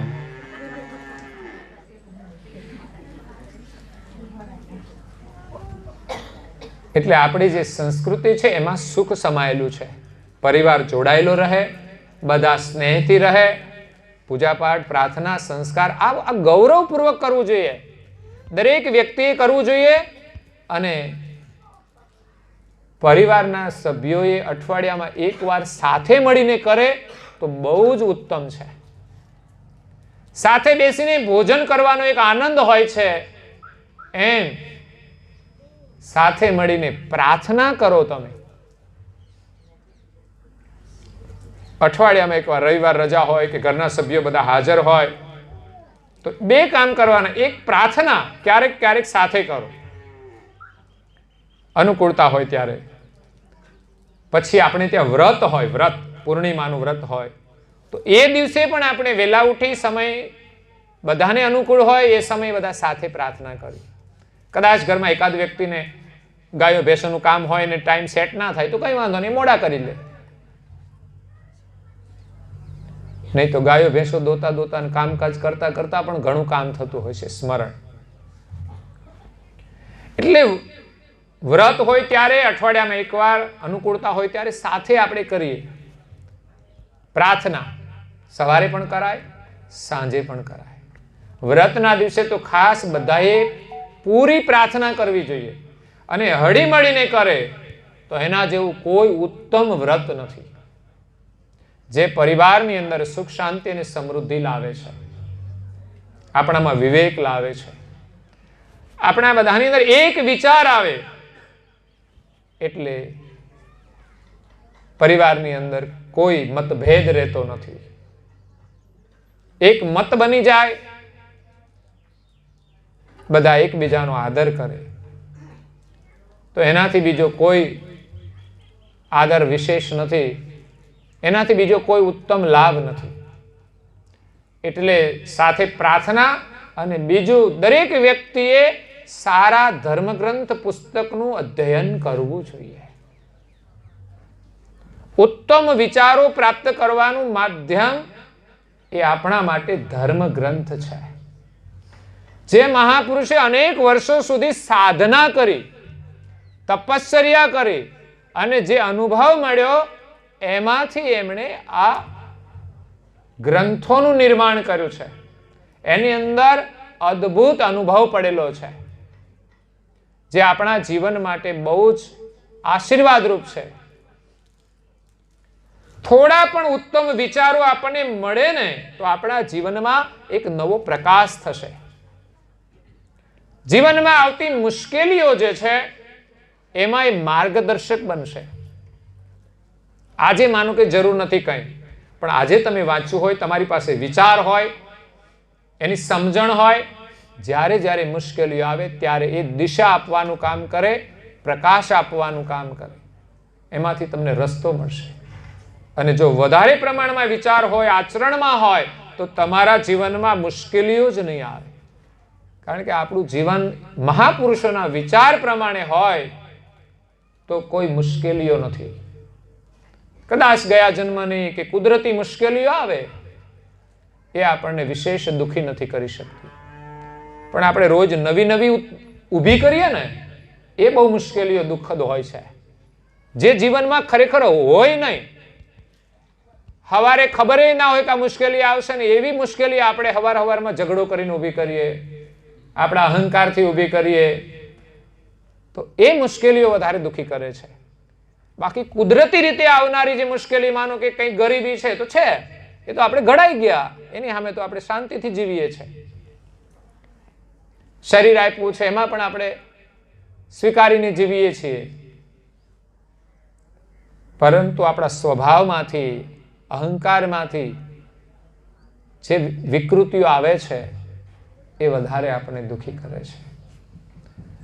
બજારમાંથી આપણે ખરીદી લાવીએ છીએ ઘણી મુશ્કેલીઓ, બધું જોઈને દેખાદેખી અનુકરણ કરીએ છીએ, એ પણ મુશ્કેલીનું કારણ છે. એટલે પરિવાર સાથે કોઈ ધર્મગ્રંથનું અધ્યયન અઠવાડિયામાં એકવાર કરો. રોજે સમય મળે તો 15 જ મિનિટ વાંચન સારું કરો. તમારું જીવન સુખી થઈ જશે. ઉત્તમ વિચારો મળવા બહુ જ દુર્લભ છે. પૈસા કમાવા સહેલા છે, પણ ઉત્તમ વિચારોને મેળવવા બહુ જ અઘરા છે. સહેલાઈથી નથી મળતા, એને લેવા માટેની તૈયારી પણ હોવી જોઈએ. સત્સંગ મળવો સુલભ નથી. આ તો નિમિત્તે મળે, અને એ પણ જો આપણી ભાવના હોય તો લાભ મળે છે. નહીં તો એમ માને કે પ્રસંગમાં આવ્યા છીએ તો પછી વાતો કરીએ, સાંભળવામાં બહુ ધ્યાન ના આપીએ. પણ જેમણે કર્યું હોય એની તો શ્રદ્ધા હોય કે ભાઈ આપણે સદગત આત્માની પાછળ આ સત્સંગ પારાયણ કરી અને આપણે એને શ્રદ્ધાંજલિ આપવાની છે. ત્યારે સત્સંગ એક ઉત્તમમાં ઉત્તમ પ્રવૃત્તિ છે જીવનનું કલ્યાણ કરવા માટે. એટલે સદગત આત્માની પાછળ સત્સંગ પારાયણ કરવું એ ઉત્તમ કાર્ય છે. એનાથી એને પરમ શાંતિ મળે છે, આત્મ શાંતિ મળે છે, અને પરિવારને આશીર્વાદ મળે છે. આવા ઉત્તમ કાર્યથી સદગત આત્મા પ્રસન્ન થાય છે. કારણ કે કોઈ પણ પરિવારની અંદર એમના બાળકો, એમના સભ્યો સારું કામ કરે એનાથી એના માતા પિતા હંમેશા ખુશ હોય છે. એમ આજે સદગત આત્માની પાછળ પણ આવું ઉત્તમ કાર્ય કરવામાં આવ્યું છે, એનાથી આત્મા ખુશ છે. એટલે એના આત્માને શાંતિ મળે છે. અને સાથે સાથે સત્સંગ પારાયણ થાય એટલે ગુરુ મહારાજના પરિવારને આશીર્વાદ મળે છે. એટલું જ નહીં, આ પારાયણથી તો સગા સંબંધીઓને પણ લાભ મળે છે, તો એને પણ આશીર્વાદ મળે છે. નહીતર તો આપણે તો વાતોનો જ વેપાર કરીને ચાલ્યા જઈએ, સામાજિક રીતે આવીએ તો માત્ર વાતોનો જ વેપાર કરીએ અને વ્યવહાર સાચવીને જતા રહીએ. પણ અહીંયા જે કાર્ય છે એ વ્યવહારથી પણ ઉપરનું કાર્ય છે. કોઈ પણ ધર્મ હોય, બધાની સાથે આપણે પ્રેમથી વર્તન કરીએ અને આ લાભ બધાને આપીએ, એવી આ એક ઉમદા ભાવના છે. તો ગુરુ મહારાજની આજ્ઞા છે, શ્રદ્ધાથી પાડો, ચોક્કસ એમની કૃપા આપણને પ્રાપ્ત થશે. તમે કોઈ પણ સંકલ્પ કરો ને શ્રદ્ધાથી તો અવશ્ય સફળ થાય. માત્ર આપણા ઈષ્ટની અંદર આપણો વિશ્વાસ હોવો જોઈએ કે ના, મારું કાર્ય થશે જ, તો અવશ્ય થાય છે. એટલે આપણે ગુરુ મહારાજને સમર્પિત થવાનું છે. એક નદીના કિનારે એક ખીલી પડી છે, ખીલી લોખંડની. આ એક રૂપક દ્રષ્ટાંત છે. અને એક લાકડાનો ટુકડો છે. આ બંને ત્યાં કિનારે બેઠા છે, બંનેને સામે કિનારે જવું છે. તો લાકડાનો ટુકડો છે એ તો સહેલાઈથી સામે જશે. જે પાણી ઉપર તરી શકે છે. આપણું જીવન પણ લાકડાના ટુકડા જેવું બનાવવાનું છે કે એ આ સંસારની અંદર ભવ જળ છે એના ઉપર સહેલાઈથી તરી શકે. પણ લોખંડની ખીલી જેવા હોઈશું તો આપણને કોઈ તારી શકશે. છીએ તો એવા જ. આપણે સામે કિનારે જવું છે તો શું કરશું? તો ખીલી કે મારે સામે કિનારે જવું છે, બસ આ જ સ્થિતિમાં તો લાકડાનો ટુકડો એમ કહે છે કે તારે જવું હોય તો હું તને રસ્તો બતાવું. તું મારી સાથે જોડાઈ જા તો હું તને સામે કિનારે પહોંચાડી દઈશ. એ ખીલી લાકડાના ટુકડા સાથે સમર્પિત થઈ જાય છે, જોડાઈ જાય છે. પછી એમની કોઈ સ્વતંત્ર ઈચ્છા નથી રહેતી. હા, એ લાકડામાં જોડાઈ ગઈ પછી એમ ના કે ના, મારું હું કહું એમ કરો તમે. લાકડાના વજન કરતા લોખંડનો ખીલો જો ભારે થઈ જાય ને તો પણ એ તરી ના શકે. એટલે જેની સાથે આપણે જોડાયા છે એનાથી આપણે મોટા નથી થવાનું.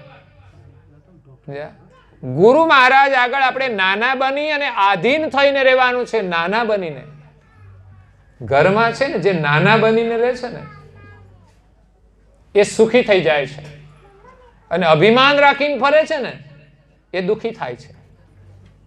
એટલે કોઈ પણ સંબંધ હોય, યાદ રાખવાનું, પરિવારના સદસ્યોનો જે સંબંધ છે એ સંબંધ અનુસાર આપણે રહેવાનું હોય, પણ ક્યારે અભિમાનમાં રહેવું જોઈએ નહીં, આવેશમાં રહેવું જોઈએ નહીં.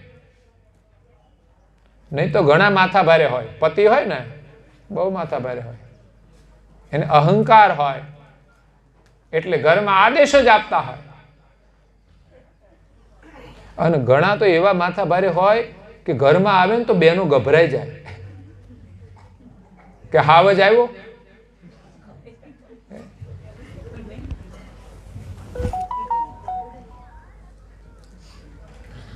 એક બેનનો કાલે જ ફોન આવ્યો સવારે. અમે ગ્રંથ વાંચતા હતા સૌરાષ્ટ્રમાંથી. એટલે એક વખત આવ્યા હતા મંદિરે બધા પ્રવાસમાં.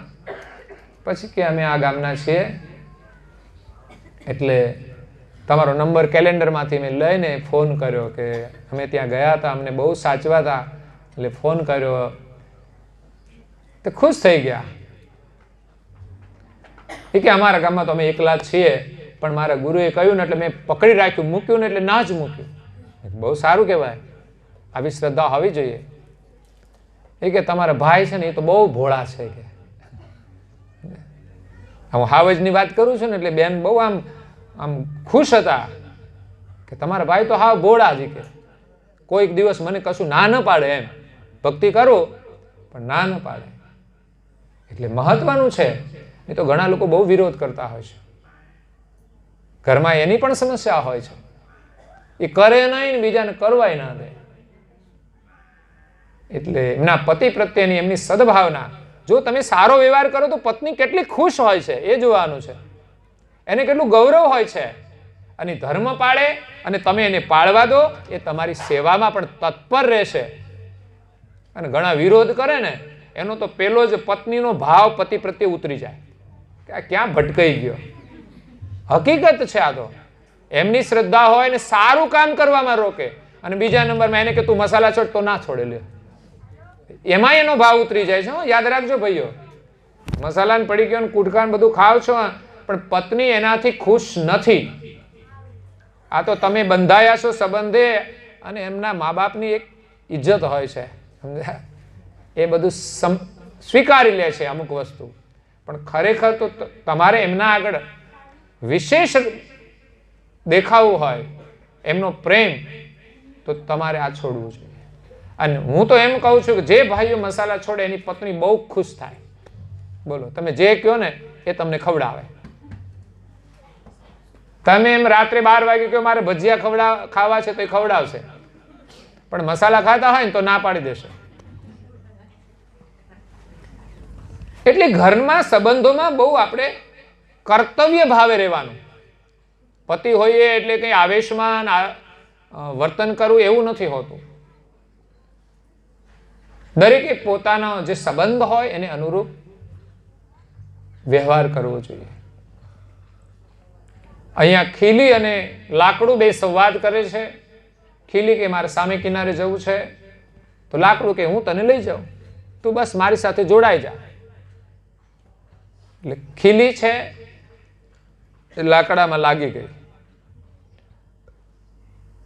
તો પછી પાણીમાં એમણે મુસાફરી કરી, તો લાકડું તરતું તરતું સામે કિનારે નીકળી ગયું. સાથે સાથે ખીલી પણ, ખીલી હોવા છતાંય લાકડાનો સંગ કર્યો. જે તરે છે એની સાથે આપણે જોડાઈએ તો આપણે પણ તરી જઈએ છીએ. પણ એ ખીલી લાકડાને સમર્પિત થઈ ગઈ, પછી પોતાનો કોઈ સ્વતંત્ર મત ના રહ્યો. એમ આપણે ગુરુને સમર્પિત થઈ જઈએ, એમની આજ્ઞા અનુસાર જીવન જીવીએ, જવાબદારી એમની આપણે સામે કિનારે પહોંચાડી દેશે, જેવા છીએ તેવા. તો અહીંયા પહેલા પગથિયાની અંદર પરમ ગુરુ એમ કહે છે, તમે કપાળમાં તિલક શ્રદ્ધાથી કરો, શ્રદ્ધાથી ગુરુ મહારાજની આજ્ઞા પાડો, અને એમણે આપેલો જે મંત્ર છે એની અંદર વિશ્વાસ રાખીને જપ કરો. તમારે ક્યાંય કોઈની પાસે નહીં જવાનું, મારા તકલીફ છે તો શું કરવું જોવાનું, મને રાહુ નડે છે, શનિ નડે છે, શું તકલીફ છે, કશું જ નહીં.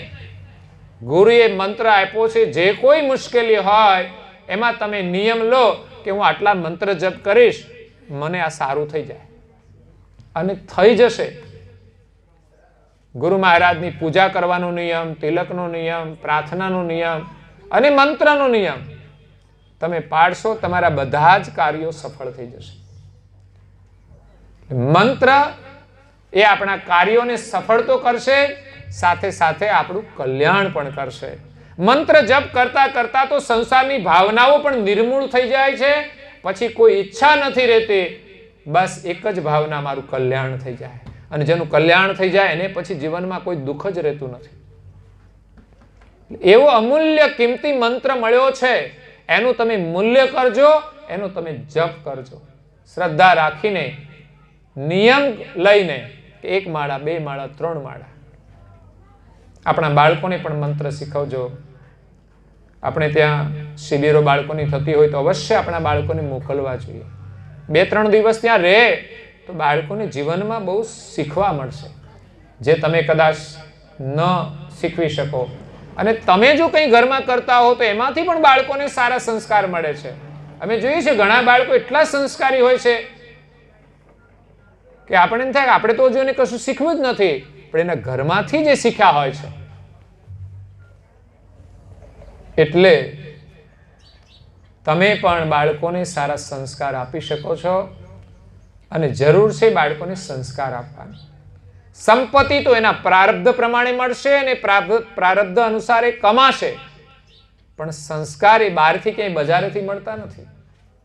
એ તો તમે ઘરમાંથી આપશો, એ જ એને મળવાના છે, અને તમારામાં જે હશે એમાંથી જ એનામાં આવવાના છે. તો આજે સદગત આત્મા અરવિંદભાઈ એમની પાવન સ્મૃતિમાં આપણને આજે સવારની ઉપાસનાનો પરમ લાભ પ્રાપ્ત થયો. આ બહુ સંસ્કારની પ્રક્રિયા છે. આમના સદગત આત્માની પાછળ જે કર્યું છે તમે મહિનામાં એકવાર તો અવશ્ય સાથે મળીને કરજો જ. ખાસ તો પૂર્ણિમાનું વ્રત હોય છે એ દિવસે સવારે ને સાંજે એક દિવસ માટે બધું જ કામ સ્ટોપ કલાક માટે કરી અને પ્રાર્થના ઉપાસના અને ધ્યાન ભજન અવશ્ય કરવું. જો કે અહીંયા આપણે ધ્યાન ભજન કરવાનો સમય નથી મળતો હોતો, નહીં તો એ પણ વિધિમાં આવે છે કે 5 મિનિટ 10 મિનિટ આપણે ધ્યાનમાં મૌન રહી અને મંત્રનો જપ કરીએ. જો કે સદગત આત્માઓને કંઈક પાછળ લોકો મૌન રાખતા હોય છે. 1 મિનિટનું મૌન પણ મૌન રાખતા હોય છે. 1 મિનિટના મૌનની અંદર આપણે ભગવાનની પ્રાર્થના જ કરવાની હોય. સદગત આત્માને આપના સાનિધ્યમાં નિવાસ આપજો, પરમ શાંતિ મળે, એવી એક પ્રાર્થના જ હોય છે. એટલે ધ્યાન પણ અવશ્ય કરવું જોઈએ. આજે કૈવલધામવાસી અરવિંદભાઈની પાવન સ્મૃતિમાં એમના સુપુત્ર દુર્ગેશ કુમાર અને પૌત્ર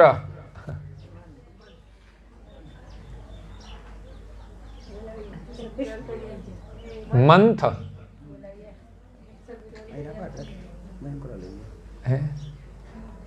મંથન ના રાખ્યું, મંથ રાખ્યું છે, ટૂંકું કર્યું છે. અત્યારે નામો 2 અક્ષરના થઈ ગયા છે. નામો ટૂંકા થઈ ગયા.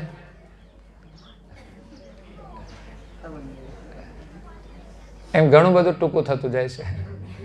નામ ટૂંકા થાય તો સારું, પણ બોલાવે પાછા 3 અક્ષરથી હો. પાછા ટૂંકું નામ રાખીને પાછા ત્રીજું અક્ષર ભેળવી દે ઘણી વાર લોકો. એટલે સારું છે. ખાસ તો આજે યાદ કરું અરવિંદભાઈને. આ વડાલી જે ગામ છે ને એ પણ પરમ ગુરુના આશીર્વાદ છે કે આપણા વડીલો પરમ ગુરુના શરણમાં હતા અને આ ગામને એક સંસ્કાર મળ્યા છે પરંપરાથી. અને આપણા વડીલો છે બધા જ્ઞાની હતા, સત્સંગી હતા, સંસ્કારી હતા. અને એવા પરિવારની અંદર જે જન્મ થયો છે એ વડીલોના આશીર્વાદનો લાભ છે. પરમ ગુરુની કૃપા તો છે જ, પણ વડીલોના પણ એક આશીર્વાદ કહેવાય કે સંસ્કાર આપણને મળ્યા છે. અને એ જ સંસ્કારથી ગામની અંદર એક મંદિરનું પણ નિર્માણ થયું છે. ગામની અંદર જે કાર્ય થાય ને એ આખા ગામની એક ભાવના હોય છે. તો ગામના બધા જ લોકો ભાગ્યશાળી છે. સાથે મળીને એક સંસ્કારનું કેન્દ્ર બનાવ્યું. તો ગામના દરેક અનુયાયી ભક્તજનોએ ત્યાં દર્શન કરવા જવું જોઈએ. ઘરમાં તો દર્શન કરવાના, પૂજા પ્રાર્થના કરવાની, પણ આપણા ગામનું મંદિર, જે મંદિરો હોય એના ઈષ્ટ માટે, એના આશ્રિત માટે આશીર્વાદના કેન્દ્રો છે. ત્યાં જઈને તમે દર્શન કરો, તમારા બાળકોને લઈ જાઓ, એમને પણ એક દર્શનના સંસ્કાર મળે. દર્શનની ભાવના તો ભજનોની અંદર બહુ ઉત્તમ બતાવી છે, પણ સમયનો અભાવ છે એટલે આપણે કંઈ વધારે એનું વિવેચન નહીં કરીએ. એક દર્શનના સંસ્કાર, ઘરની માયા છોડીને ત્યાં સુધી જવું અને નિષ્કામ ભાવથી આપણે દર્શન કરીએ, આપણી દ્રષ્ટિ પવિત્ર બને. એટલે આ મંદિર એક સંસ્કારનું કેન્દ્ર છે, ઉપાસનાનું પણ કેન્દ્ર છે. જે નિવૃત્ત લોકો છે ત્યાં બેસીને પ્રાર્થના ઉપાસના કરે. એ સિવાય ઘરમાં પણ જે કંઈ નિવૃત્ત હોય એ લોકો પણ જઈ શકે. ઘરમાં એકાદ વ્યક્તિ પ્રાર્થના કરે, એ સિવાય ટાઈમ હોય લોકો મંદિરમાં જઈને પ્રાર્થના કરે તો એને એક વિશેષ ઉર્જા મળશે. અને ખાસ કરીને આપણા વડીલો આપણા બાળકોને લઈને જાય મંદિરે, ત્યાં પ્રાર્થનામાં બેસે તો એને લાભ મળે અને બાળકોને પણ સંસ્કાર મળે. એટલે ખાસ અરવિંદભાઈ પરમ ગુરુના અનન્ય ઉપાસક અને મંદિરની અંદર સેવાનું કાર્ય એમણે છેલ્લા જીવનની અંદર એમણે કર્યું છે વર્ષોથી. ખરેખર પરમ ગુરુના આશીર્વાદ આપણે ગયા પછી તો આપીએ છીએ એમને, પણ એ તો જીવતા જ લઈને ગયા છે. અને હાથે તે સાથે જે જીવતા આપણે કરીએ છીએ ને એ તો આપણી સાથે જ આવે છે. એટલે એમણે જીવનનું ઉમદા કાર્ય કર્યું છે. પરમ ગુરુની પૂજા કરવી એટલે પરમ ગુરુના સમીપમાં રહેવાનું. એટલો સદભાવ હોય ત્યારે થાય છે. બાકી તો લોકો ટીવીની સામે બેસી દે, બોલો, બીબીની સામે બેઠા હોય તો એ તો સામે બેઠા હોય બધા એકાબીજા હગા જ હોય બધા, સમજ્યા? પ્રાણી પશુમાંય સંબંધો હોય છે, પણ ગુરુ મહારાજની સાથેનો સંબંધ એ જ ઉત્તમ સંબંધ છે, પવિત્ર સંબંધ છે. એનાથી આપણને મનુષ્ય જન્મ મળે છે. એટલે સદગત આત્મા માટે એ જ આશીર્વાદ છે કે પરમ ગુરુની સેવા પૂજા અને પ્રાર્થના કરી છે, અને પાછળ પણ એનું પારાયણ કર્યું છે. એની પાછળ આપણે પણ પ્રાર્થના કરીએ છીએ કે સદગત આત્માને આપણા સમીપમાં રાખજો, એને પુનઃ માનવનું જીવન આપજો, અને ફરી આપનું શરણ મળે. અને જેના જે સંસ્કાર છે એને એનું શરણ મળી જ જાય છે. જેની જેમાં પ્રીતિ છે એનું શરણ એને બીજા જન્મે મળે જ છે, એની ભક્તિ પણ મળે છે. અને જીવાત્મા એમ યાત્રા કરતા કરતા આ સંસારના જન્મ મરણમાંથી મુક્ત થઈ અને એના જે સર્જનહાર છે, પરમ પિતા છે, એનું જે પોતાનું ઘર છે એ પ્રાપ્ત થાય છે. એટલે આપણા સૌના સર્જનહાર એક છે એનો સંદેશ લઈને પરમ ગુરુ આવ્યા છે. આપણા બધાનું ઘર પણ એક છે. અહીં ભલે આ અલગ અલગ ઘર હોય, પણ એ આપણા નથી. આ તો ભાડાના મકાન જેવું છે. આમ આપણે નામે જ હોય એટલે આમ બહુ ફરવું ના આપણે રહીએ ત્યાં સુધી, પણ છતાંય કાયમી આપણો અધિકાર નથી. આપણા નામેથી બીજાના નામે થઈ જાય છે. કાયમ આપણા નામે નથી રહેતું. અને આ ઘર આપણે સાથે નથી લઈ જઈ શકતા એટલે આપણું નથી.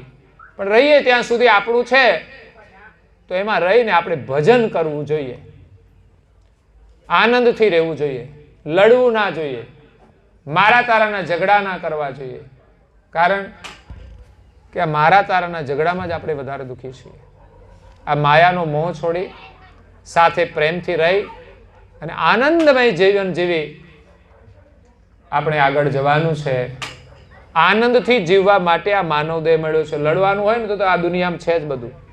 કૂતરામ જાય શું કરવાનું? એ કઈ શાંતિથી બેહે ના બેહે. બીજો કૂતરો આવ્યો નથી ને લડ્યા નથી. એમ આ માનવની અંદર પણ માણસ જો આવું જ જીવન જીવશે તો ફરી એને ભગવાન મનુષ્યનો અવતાર આપશે. એ કે તારે લડવું હોય તો તને બીજી છે જગ્યાઓ ઘણી બધી, ત્યાં મૂકી દે એટલે એને લડ્યા કરવા. ઘરમાં કોઈની સાથે લડાઈ ના હોવી જોઈએ. તો આજે અરવિંદભાઈ એક સારી કમાણી કરીને ગયા છે, પરિવારને સારી પ્રેરણા આપીને ગયા છે. એટલે આપણે પ્રથમ આપણા ઘરમાં બધી પૂજા પાઠની પ્રાર્થના નિમિત્ત કરીએ, આપણા બાળકોને પણ એ સંસ્કાર આપીએ. એનાથી જ આપણા બાળકો સુખી થવાના. નહીં તો લાખો ને કરોડો આપશો ને તો એનાથી બગડી જવાની સંભાવનાઓ છે. સુખી તો એની પાસે સંસ્કાર હશે, સદબુદ્ધિ હશે તો થશે, નહીં તો નહીં થાય. નહીં તો આજે પૈસા તો ઘણાની પાસે છે પણ ખોટા માર્ગે જ વાપરે છે. પણ જેને સદબુદ્ધિ પ્રાપ્ત થઈ છે એની પાસે સંપત્તિ હોય તો સારા માર્ગે વાપરે, અને ન હોય, ઓછી હોય તો પણ એ સુખી હોય છે. એટલે જરૂર છે સદબુદ્ધિની, જે સત્સંગથી મળે છે, જ્ઞાનથી મળે છે. જરૂર છે સંસ્કારની, એ ભક્તિથી મળે છે, માતા પિતાના આશીર્વાદથી મળે છે, વડીલોની સેવાથી મળે છે. એટલે આપણું કર્તવ્ય ધર્મ પાળીને આપણે સંસ્કાર મેળવવાના છે. આજે અરવિંદભાઈની પાછળ જો કે એમના દીકરા દુર્ગેશ કુમાર, એને યાદ રાખો એટલે મારી પાસે એક ડોક્ટર છે દુર્ગેશ, એને યાદ કરવા પડે કે એમનું નામ છે એટલે યાદ આવી જાય. બાયડમાં નવજીવનમાં પછી યાદ રહી જાય, સંપર્કમાં રહે ને તો પછી એને એના નામથી જ યાદ રહી જાય કે ભાઈ આ વડાલીના. એટલે પાછા મળજો તમે, નહીં તો પછી આ તમારો વ્યવહારિક સંબંધ થઈ જાય કે તમારો વ્યવહારિક સંબંધ હોય ત્યારે આવવાનું, પછી જતા રહેવાનું. પણ આપણો સંબંધ છે પરમ ગુરુના નાતે, એટલે વર્ષમાં એકવાર તો કમસે કમ મળવા માટે આવજો. અને અમારે કંઈ પ્રસંગ હોય તો અમે આવતા જ હોઈએ છીએ. અને તમને ટાઈમ ના હોય તો અમને કહેજો ને, અમે આવીશું, એમ જ આવીશું. પણ અમે આવ્યા પછી તો સમય લેવો પડશે ને, સમય વગર તો કંઈ થતું નથી. એટલે તમને પરિવારને પણ પરમ ગુરુના ખૂબ ખૂબ આશીર્વાદ છે. આમ તો હજુ એની ઉંમર તો નાની છે, એમાં પિતાની ગેરહાજરી થાય એટલે એની જવાબદારી બધી આવી જાય, બધે વ્યવહારમાં બધે પછી દોડધામ વધી જાય, એટલે એના માટે મોટી ખોટ છે. પિતાની ઉપસ્થિતિ એ તો જ્યાં સુધી હાજર હોય, વૃદ્ધ હોય, કંઈ કામ ન કરે ને તોય બેઠા બેઠા આશીર્વાદ આપ્યા કરે વડીલો. એટલે ઘરમાં વડીલોનું રહેવું એ બહુ સારું છે અને એની સેવાનો આપણને લાભ મળે એ આપણા માટે આશીર્વાદ છે. બાકી તો આશીર્વાદ કંઈ મળતા નથી દુકાને. ઘણા લોકો ઓટલે બેઠા હોય, લ્યો અડધો કલાક 2 કલાક પણ શું લાભ છે? ત્યાંથી આશીર્વાદને બદલે શ્રાપ લઈને આવતા હોય છે, દુઃખી થવાના, કચરો લઈને આવતા હોય છે. જ્યારે ઘરે બેસીએ માતા પિતાના દર્શન, એની ઉપસ્થિતિ હંમેશા માતા પિતાના હૃદયમાંથી અંતરના આશીર્વાદ નીકળતા હોય છે દીકરાઓ માટે. અને એમાંય તમે સેવા કરો ને એટલે એ આશીર્વાદ તમારા માટે ફળી જ જાય. નહીં તો મા બાપ તો ઈચ્છા રાખે મારો દીકરો સુખી થઈ જાય, પણ છોકરો જ્યાં સુધી એનો અધિકારી ન બને ને, એ ખોટા માર્ગે ચાલતો હોય, કેવી રીતે મા બાપથી સુખી થાય? પણ મા બાપને જો પ્રણામ કરે ને એનો થાય ને તો ચોક્કસ એના આશીર્વાદ એને મળી જાય છે. એટલે વડીલો પ્રત્યે પ્રેમ રાખીએ અને ગુરુની જે ઉપાસના છે નિયમને નિષ્ઠાથી કરીએ. બસ થોડું થોડું નિયમ પાળવાના છે, એટલું કરીશું ને તોય જીવન ધન્ય બની જશે. તો આજે અરવિંદભાઈની પાછળ દુર્ગેશભાઈએ, એમના પરિવારજનોએ બધાએ, મંતકુમાર છે એમની પણ ઉપસ્થિતિ છે. તો એમણે સદગત આત્માને સાચા અર્થમાં શ્રદ્ધાંજલિ આપી છે અને પરમ ગુરુના આશીર્વાદ પ્રાપ્ત કર્યા છે. બસ પરમ ગુરુની કૃપા પરિવાર ઉપર હંમેશા વરસતી રહે, પરિવાર સુખી રહે, સંસ્કાર સંપન્ન રહે અને એનું જીવન પરમ ગુરુના સાનિધ્યમાં રહી ભક્તિમય બની રહે અને એનું જીવન સફળ થાય એ શુભકામના સાથે અહીંયા આપણે કથાને વિરામ આપીએ છીએ. અસ્તુ સદકેવલ સાહેબ. आद्य सकृत स्वराज गणेश केवल कर्ता की जय. श्री कृष्ण स्वामी महाराज की जय. गुरु श्रीमद करुणा सागर महाराज की जय. जय श्री नारायणदास जी महाराज की जय. श्री सर्व कुबेराचार्य महाराज की जय. श्री सब संतन की जय. श्री सब देवन की जय. श्री ज्ञान संप्रदाय की जय. श्री गुरु गादी सार्थापुरी जय. कथा सत्संग पूर्णावती का सत. 3 વાર પગે લાગવાનું છે આપણે. સત કેવલ સાહેબ.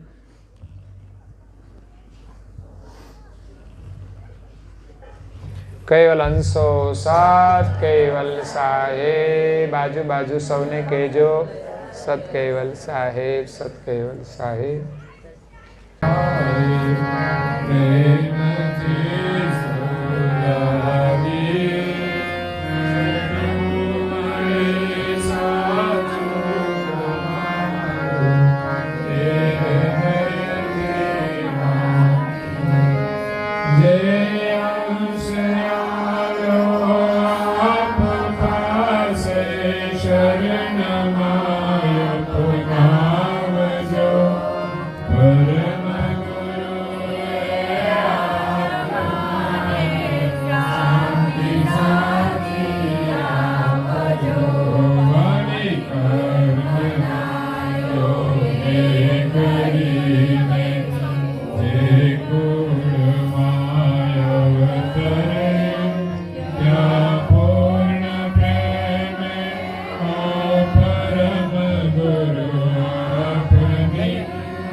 અરવિંદભાઈના ચરણમાં પુષ્પ મૂકી દેજો. થોડા એ બાજુ મૂકી દો.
ओम वंदो